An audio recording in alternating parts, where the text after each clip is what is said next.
Hi friends, welcome back to అక్క చెల్లి ఒక కూతురు. చిదంబరంలోని శ్రీ నటరాజస్వామి ఆలయం ఇది ప్రపంచంలోని అతిపెద్ద శివాలయం. ఇక్కడ మనం పంచభూత లింగాల్లో ఒకటైన ఆకాశలింగాన్ని దర్శించుకోవచ్చు. ఈ గుడి మొత్తం 40 ఎకరాల్లో నిర్మించడమైనది. ఈ గుడిలో శివుడిని నటరాజస్వామి రూపంతో పాటు మరో 2 రూపాల్లో దర్శించుకోవచ్చు. ఈ నటరాజస్వామి ఆలయం అద్భుతమైన శక్తి క్షేత్రం. చిదంబరం అనగానే మనకేం గుర్తొస్తుంది? చిదంబర రహస్యం అని కదా. ఇక్కడ ఒక్క రహస్యం కాదండి, చాలా రహస్యాలున్నాయి. వాటన్నిటి గురించి వివరంగా తెలుసుకుందామా? ఇది శివాలయం కదా, కానీ శివాలయం పక్కనే విష్ణుమూర్తి ఆలయం కూడా ఉంటుంది. అది ఎందుకు ఉంటుంది? చిదంబర రహస్యం అంటే ఏమిటి? ఈ ఆలయానికి మానవ శరీరానికి సంబంధం ఏమిటి? ఈ ఆలయానికి భూమి అయస్కాంత క్షేత్రానికి సంబంధం ఏమిటి? దాంతోపాటు ఆలయ స్థల పురాణం, ఆలయ చరిత్ర గురించి కూడా తెలుసుకుందామా? ముందు స్థల పురాణం గురించి తెలుసుకుందాం. ఒకప్పుడు ఈ ప్రాంతం అంతా మడ అడవులతో నిండి ఉండేది. అందులో ఎంతోమంది మహర్షులు పూజలు, హోమాలు, తపస్సులు చేస్తూ ఉండేవాళ్ళు.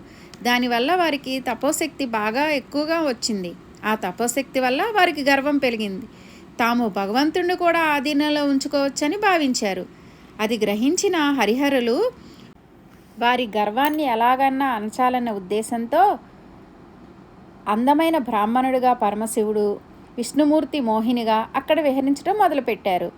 ఆ శివుడు అందంగా ఉండటం వల్ల ముని ఆశ్రమంలో స్త్రీలందరూ ఆకర్షింపబడ్డారు. మోహిని రూపలావణ్యాలకి మునులు దాసోహం అయ్యారు. కానీ వారు దాని నుండి తొందరగా తేరుకున్నారు. కానీ ముని ఆశ్రమంలో స్త్రీలు మాత్రం ఆ బ్రాహ్మణుడి చుట్టూ చేరి మాట్లాడుతున్నారన్నమాట. అది చూసి ఆ మునులు అందరూ కోపంతో రగిలిపోయి ఆ బ్రహ్మచారిని ఎలా అయినా దండించాలని సర్పాలను పంపారు. కానీ అతడు వాటిని పట్టుకొని ఆభరణాలుగా అలంకరించుకున్నాడు. ఇంకా కోపంతో రగిలిపోయిన మునులు పెద్ద పులిని అతని మీదకు పంపగా దాన్ని చీల్చి దాన్ని చర్మాన్ని ధరించాడు. ఇంకా ఆగ్రహంతో ఊగిపోయిన ఆ మునులు రాక్షసుణ్ణి పంపారు. అప్పుడు ఆ శివుడు ఆ రాక్షసుని చంపి ఆ దేహం మీద నాట్యం చేశారు. అప్పటికి గాను వాళ్ళకి తమ తప్పు తెలియలేదు. భగవంతుడు అనుగ్రహానికి ప్రయత్నించాలి, కానీ వారి మీద అధికారం చలాయించకూడదని వారికి అర్థమైంది. అప్పుడు ఆ శివుణ్ణి శ్లోకాలతో కీర్తించసాగారు. వారి కోరిక మీదగా అక్కడ స్వామి నటరాజస్వామిగా కొలువు తీరారు. క్లుప్తంగా ఇదండి ఈ స్థల పురాణం.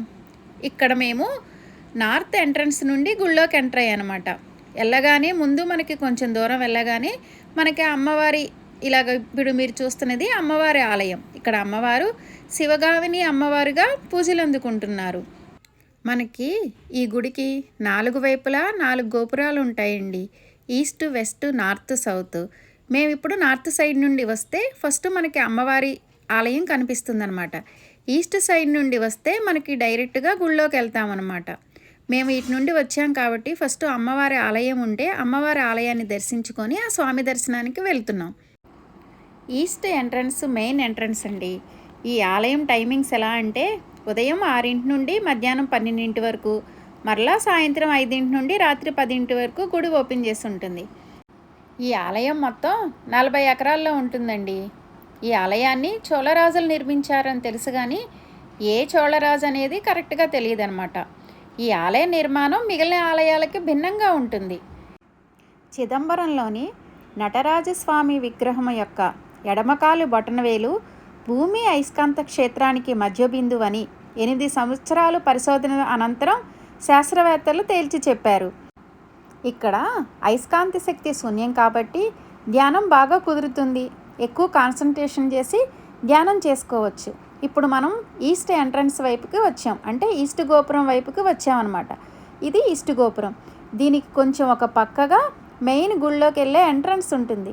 ఇప్పుడు మీరు చూస్తున్నారు కదా, గుళ్ళోకి వెళ్ళే ఎంట్రన్స్ అనమాట. ఇది వెస్ట్ గోపురం. ఇది ఇంకోవైపు ఉంటుంది. ఇది వెస్ట్ గోపురం నుండి కూడా వచ్చి ఇలా డైరెక్ట్గా గుళ్ళోకి వెళ్ళిపోవచ్చు. అటు ఈస్ట్ గోపురం వైపుకు రావాల్సిన అవసరం లేదు. ఇటు వచ్చే భక్తులు ఇటు నుండి లోపలికి వెళ్ళొచ్చు. అదే నార్త్ సైడ్ గోపురం నుండి వచ్చే భక్తులు మాత్రం ఇలా ఈస్ట్ సైడ్కి వచ్చి ఈ గోపురం ముందు ఉన్న ఎంట్రన్స్ నుండి గుళ్ళోకి వెళ్ళాల్సి ఉంటుందన్నమాట. కొంచెం చుట్టూ తిరిగి రావాల్సి ఉంటుంది. ఎటువైపు నుండైనా రావచ్చు, కానీ ఇటు నుండి వెళ్ళాలన్నమాట. చిదంబరం పేరులో రహస్యం చిద్ అంటే మనసు, అంబరం అంటే ఆకాశం, ఆకాశం అంటే శూన్యం. చిదంబరం అంటే మనస్సు శూన్యంగా ఉంచుకోవడం. శివుడు నిరాకారుడు కదా. ఈ ఆలయంలో స్వామి నటరాజస్వామి రూపంలోనూ, ఇది అని చెప్పలేని చంద్రమౌళీశ్వర స్ఫటికలింగ రూపంలోనూ, ఏ రూపం లేని దైవ సాన్నిధ్యం, ఇలాగా 3 రూపాల్లో దర్శనమిస్తారనమాట. ఏ రూపం లేని దైవ సాన్నిధ్యమే చిదంబర రహస్యం అనమాట. ఇక్కడ గర్భాలయంలోని వెనక గోడ మీద ఒక చక్రం గీసి ఉంటుంది. దాని ముందు బంగారు బిల్వ పత్రాలు వేలాడుతూ ఉంటాయి. అవేమీ మనకు కనిపించకుండా ఒక తెర కట్టి ఉంటుంది. అర్చకులు ఆ తెరని నామమాత్రంగా తొలగించి చూపిస్తారు. ఆ ప్రదేశాన్ని శివోహం భవ అని అంటారు. శివ అంటే దైవం, అహం అంటే మనం, భవ అంటే మనసు. ఆ దైవంలో మనసు ఐక్యమయ్యే ప్రదేశం అంటే అక్కడ ఏ రూపం లేకుండానే అజ్ఞానాన్ని తొలగించుకుంటూ ఆ దైవ సాన్నిధ్యాన్ని అనుభవించడమే ఈ క్షేత్ర ప్రాశస్త్యం అన్నమాట. అదే చిదంబర రహస్యం. ఇప్పుడు మీరు చూస్తున్నది గుడిలోకి వెళ్ళే మెయిన్ ఎంట్రన్స్. ఈ ద్వారం గుండానే మనకు గుడిలోకి వెళ్తాం. ఆ గుడిలోకి వెళ్ళే ముందు పైన గోడకి చూడండి ఎంత బాగా పెయింటింగ్ వేశారో. ఇది ఒక్కొక్క పెయింటింగ్ ఒక్కొక్క కథ మనకి తెలుపుతుందన్నమాట. మీరు తీరిగ్గా ఇదంతా చూస్తే మనకు అక్కడ స్టోరీ అంతా అర్థమవుతుంది. ఇది మనకి ఇప్పుడు చూసారా, ఇలా ఎంట్రన్స్ అనమాట. ఇలాగా ఇప్పుడు మీకు పెయింటింగ్ అంతా చూపించింది ఆ గోడ మీదే. ఇలాగ ఈస్ట్ ఎంట్రన్స్ నుండి ఇలా వచ్చి మనం ఆ ఎంట్రన్స్లో నుండి లోపలికి వెళ్తామన్నమాట. ఇంకా లోపల గుళ్ళో ఏ వీడియో తీయలేదండి. ఉదయం వెళ్ళడం వల్ల చాలా తక్కువ మంది భక్తులు ఉన్నారు. ఆ టైంలో వీడియో తీయడానికి అసలు కుదరలేదు. మళ్ళీ రాత్రి టైంలో మళ్ళీ వెళ్ళాము. అప్పుడు గర్భగుడిని కొంచెం వీడియో తీయడానికి కుదిరితే అది తీసామన్నమాట. ఇది మేము ఇప్పుడు నార్త్ సైడ్ నుండి వచ్చాం కదా, ఈస్ట్ సైడ్ నుండి కూడా వెళ్తే ఎలా ఉంటుందా అని ఇటు నుండి బయటికి వెళ్ళాం. నార్త్ సైడ్ నుండి వచ్చేటప్పుడు అటు ఇటు పార్కులు బాగున్నాయి. ఇటు కూడా అలాగే ఉందన్నమాట. చాలా బాగుంది ఈస్ట్ సైడ్ నుండి కూడా. ఇప్పుడు మేము వెళ్ళి మళ్ళీ సాయంత్రం మళ్ళీ దర్శనానికి వచ్చాం. అప్పుడు కూడా వీడియో తీశానండి. అప్పుడు గుడి లోపల కొంచెం తీయడానికి కుదిరింది. ఈ లోపల మనం గుడి గురించి ఇంకా తెలుసుకోవాల్సినవి తెలుసుకుందామా? ఇప్పుడు మనం ఇది శివాలయం కదా, విష్ణుమూర్తి ఆలయం కూడా శివుడి గర్భగుడి పక్కగా ఎందుకు ఉంటుందన్న విషయం గురించి తెలుసుకుందామా? పరమశివుడు తాండవం చేసిన ప్రదేశం, ఆ నృత్యం చూసి విష్ణుమూర్తి పులకించిన ప్రదేశం ఇదేనండి. ఒకసారి శివపార్వతులిద్దరూ మా నాట్యం గొప్పదని, నేను నాట్యం గొప్పగా చేస్తారని ఇద్దరు వాదనకు దిగారనమాట. ఇద్దరిలో ఎవరు గొప్పగా నాట్యం చేస్తారో అని నిర్ణయించుకోవాలనుకున్నారు. దానికి మధ్యవర్తిగాను న్యాయ నిర్ణేతగా వ్యవహరించడానికి శ్రీ మహావిష్ణువుని ఆహ్వానించారు. ఆది దంపతులైన శివపార్వతులు నాట్యం చూడడానికి ముక్కోటి దేవతలు, మునులు, గంధర్వులు అందరూ తరలి వచ్చారు. ఆది దంపతులైన శివపార్వతులు నాట్యం మొదలుపెట్టారు.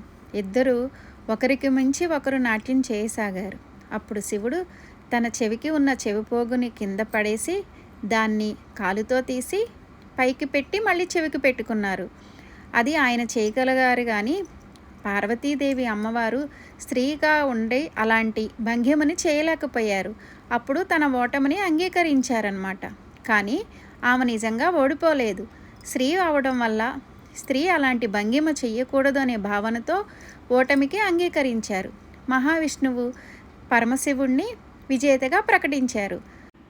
అందుకనే ఇక్కడ శివుడి గర్భాలయం పక్కనే గోవిందరాజస్వామి ఆలయం ఉంటుంది. ఈ ఆలయానికి ఎదురుగానే శివపార్వతులు నృత్యం చేసిన మండపం ఉంటుంది. ఆ మండపంలోని స్తంభాలు శిల్పాలతోటి చాలా అందంగా ఉంటాయండి. ఈ గుడిని దర్శించుకోవాలనుకున్నప్పుడు కొంచెం టైం ఎక్కువగా తీసుకొని వెళితే లోపల ఉన్న ప్రతిదాన్ని చాలా వివరంగా చూడొచ్చు అనమాట. మనం కంగారుగా వెళ్తే ఏదీ సరిగ్గా చూడలేము. ఇక్కడ ఆ మండపంలోనే శివుడు ఏ భంగిమ చేసి విజేతగా నిలిచారో ఆ భంగిమతో కూడిన విగ్రహం కూడా ఉంటుందండి. అది కూడా చూడొచ్చండి మనం అక్కడికి వెళ్తే. అందుకనే ఇక్కడ శివుడికి మహావిష్ణువుకి సమానంగా పూజలు జరుగుతాయన్నమాట. ఇంకా ఈ ఆలయాన్ని మానవ శరీర ధర్మంతో నిర్మించారు. మానవుడికి నవరంధ్రాలు ఉన్నట్టు ఇక్కడ 9 ప్రవేశ ద్వారాలు ఉంటాయన్నమాట. మనిషి రోజుకి 21,600 సార్లు గాలి పీల్చుకుంటాడు కదా, అలాగే చిదంబర ఆలయంలో పైన 21,600 బంగారు రేకులు తాపడం చేశారంట. ఆ రేకులు తాపడం చేయడానికి 72,000 బంగారు మేకులు వాడారు. అవి మన శరీరంలో మనకు ఉండే నాడుల సంఖ్య. మనకి 72 నాడులు ఉన్నాయని ఆయుర్వేద శాస్త్రం చెప్తుంది కదండి. అర్ధమండపంలోని 6 స్తంభాలు 6 శాస్త్రాలకు ప్రతీకలు. పక్కన మండపంలోని 18 స్తంభాలు 18 పురాణాలకు ప్రతీకలు.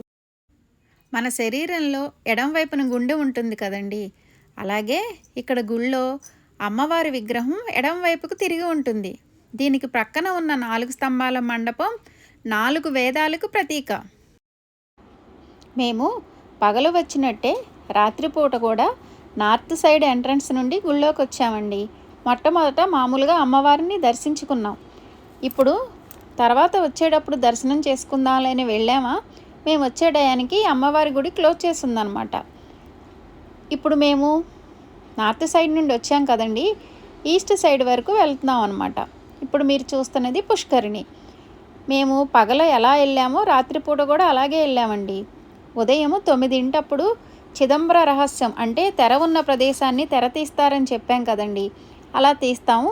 మళ్ళీ రాత్రిపూట 8 కూడా అలా తెర తొలగిస్తారనమాట. మనకి బంగారు మారేడు ఆకులు ఉన్న ప్లేస్ని చూపిస్తారు. అలా తొలగిస్తారంటే మళ్ళీ సాయంత్రం 8 టైంలో మళ్ళీ దర్శనానికి వచ్చాం. ఇక్కడ దర్శనానికి వచ్చే ముందు ఈస్ట్ సైడ్ గోపురం దగ్గరే దీపారాజన చేసుకునే అవకాశం కూడా ఉందండి. భక్తులు దీపారాజన చేసుకొని ఆ దేవుడు దర్శనానికి వెళ్తున్నారనమాట. ఇదిగోండి, ఇప్పుడు మనం ఎంట్రన్స్లోకి వచ్చామన్నమాట. నైట్కి పగలకి చాలా తేడాగా ఉంది కదండి గుడి. పగలు అందం పగలుంది, రాత్రిపూట ఇటు చూడండి, ఇది మెయిన్ ఎంట్రన్స్. మనం ఉదయం చూసినప్పుడు మామూలుగా అనిపించింది కదా, ఇప్పుడు చూడండి లైటింగ్తో ఎంత బాగుందో. ఇప్పుడు భక్తుల రద్దీ కొంచెం ఎక్కువ ఉండటం వల్ల గుళ్ళో కొంచెం వీడియో తీయడానికి కుదిరిందండి. ఇది మెయిన్ ఎంట్రన్స్ నుండి లోపలికి వెళ్తే అటు ఇటు స్తంభాలు ఉంటాయన్నమాట. అక్కడ పెయింటింగ్లు కూడా ఉన్నాయండి. అదంతా వివరంగా వీడియో తీయడానికి కుదరలేదు, కానీ మీరు వెళ్ళినప్పుడు చక్కగా ప్రశాంతంగా వాటిని చూడండి. ఇదిగోండి, ఇక్కడ మనకి ఇలాగ మెట్లు ఉన్నాయన్నమాట. అవి దిగి కొంచెం లోపలికి వెళ్తే ఇలా ఉంటుంది ఎంట్రన్స్. ఇవి తలుపులు.